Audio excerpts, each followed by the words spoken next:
X suspended 12.4 million accounts for violating our CSE policies. This is up from 2.3 million accounts that were removed by Twitter in 2022.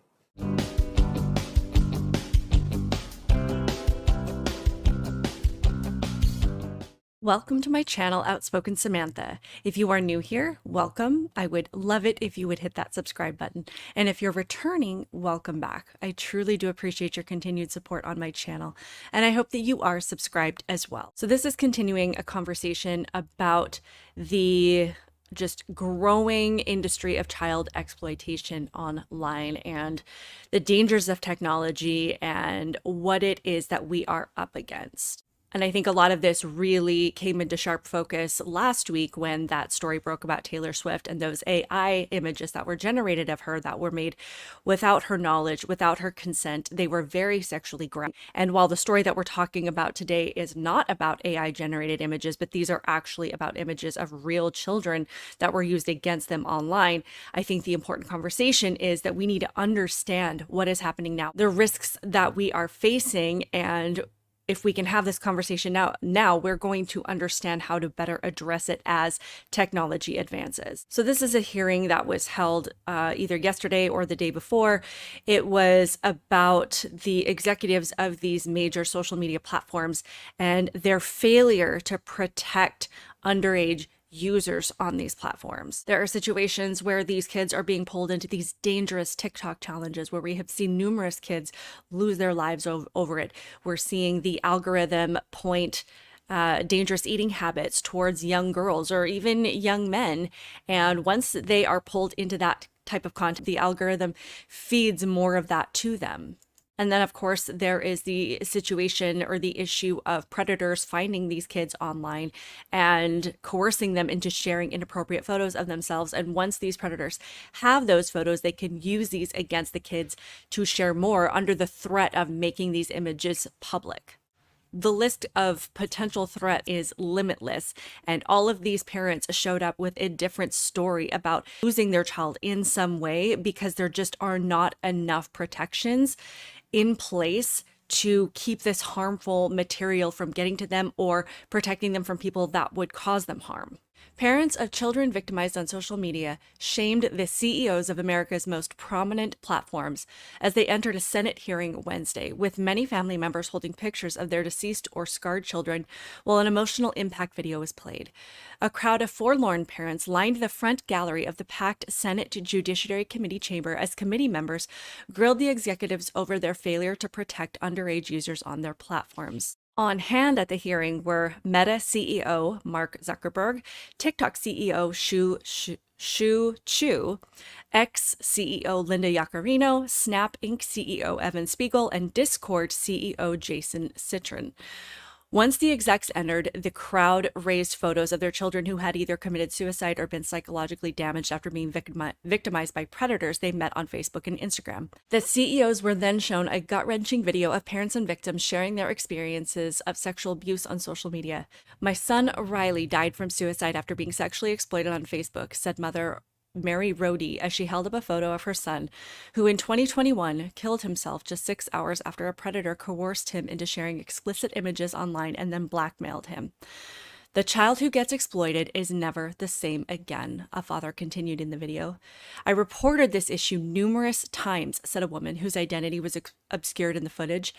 "It took more than a decade before anybody helped me." A mother who had her face blurred in the footage explained how her 13-year-old son was exploited online and trafficked. The young teen went to Twitter for help, but was rebuffed with a canned answer. He eventually became suicidal and locked himself in his bedroom. X's response was, "Thank you for reaching out. We reviewed the content and we did not find a violation of our policies, so no action will be taken at this time." Also present were the parents of 12-year-old Matthew Minor, who in 2019 died while while partaking in the TikTok choking challenge.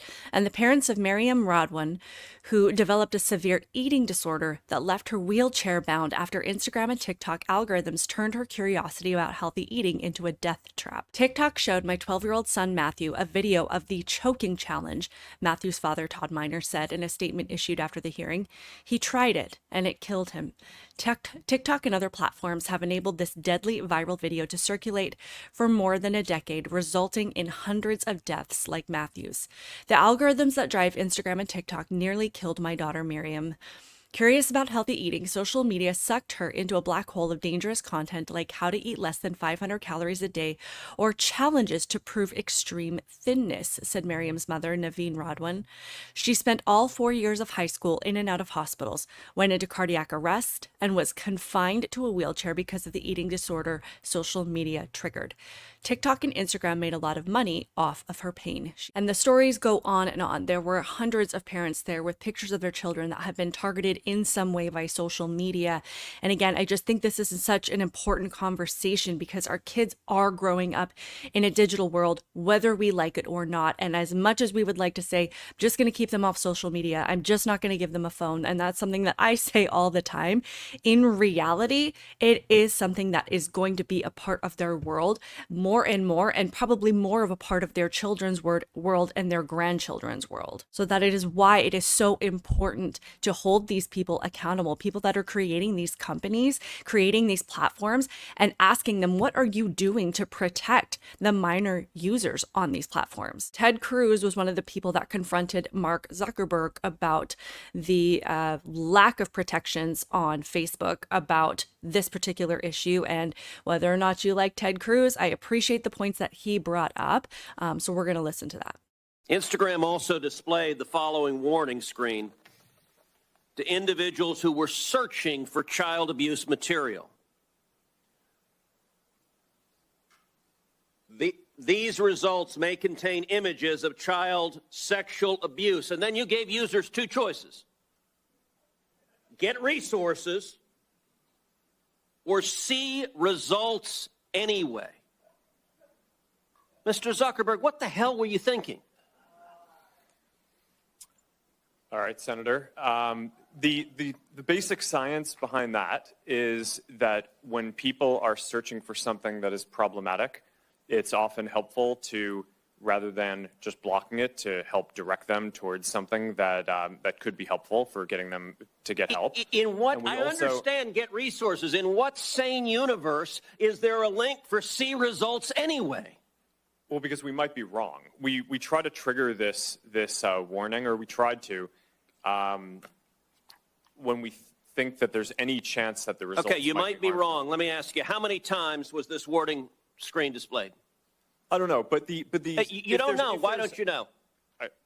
I don't know the answer to that off the top of my head. There are several issues with what he is saying here. First, when he's saying it's often more helpful to the person that is seeking out this material, rather than just to block it, give them the opportunity to seek out resources that are going to help them. So you're more concerned with making sure that you help the person that is looking for child abuse material rather than helping the victim in that material. And when Senator Cruz is asking him, why would you give them the link to see it anyway? And Mark Zuckerberg says, well, we might be wrong. Well, this is something where it is okay to be wrong initially and then backtrack a little bit. If there is an image that even has the potential to contain exploitative material of a child, it is okay to block that photo instantly.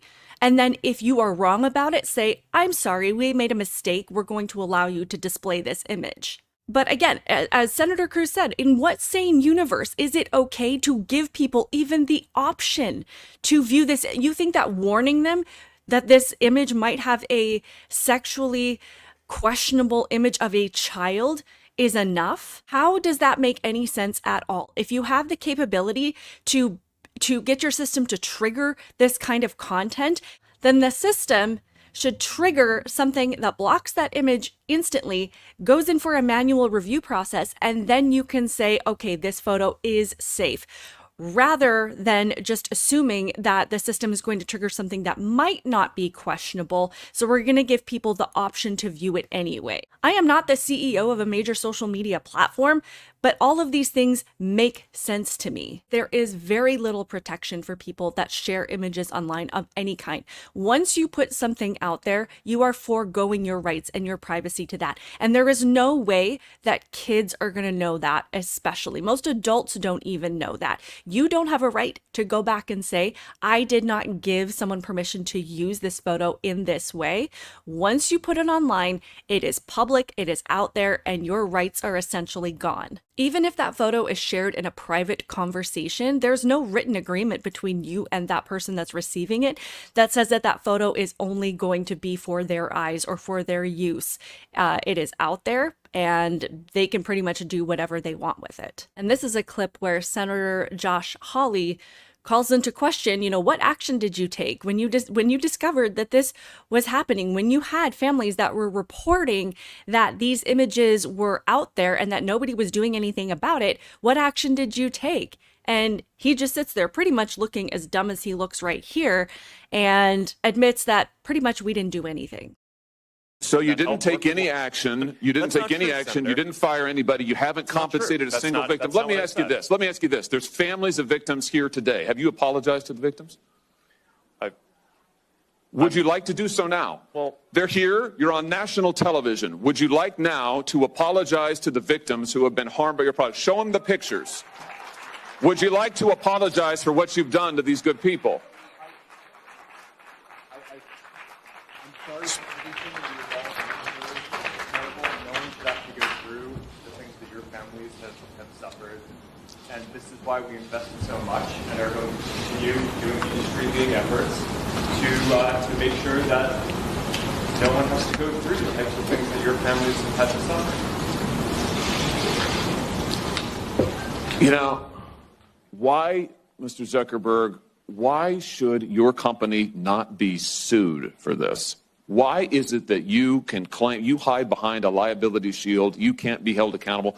And you probably couldn't hear what Mr. Zuckerberg was saying. So he says, I'm sorry for everything you've been through. And this is why we invest so much. And we're going to continue doing industry-wide efforts to make sure no one has to go through the things that your families have had to suffer. And I can appreciate the apology. I can appreciate the gesture. But at the same time, these people have the power to put these sensors in place, to put these triggers in place. So why were they not triggered immediately to stop this stuff from going around, to stop people that were looking for this kind of content, that were clicking on these images? Why were the efforts not put there? Why does it take this giant Senate Judiciary Committee hearing for you to actually say we're going to take action?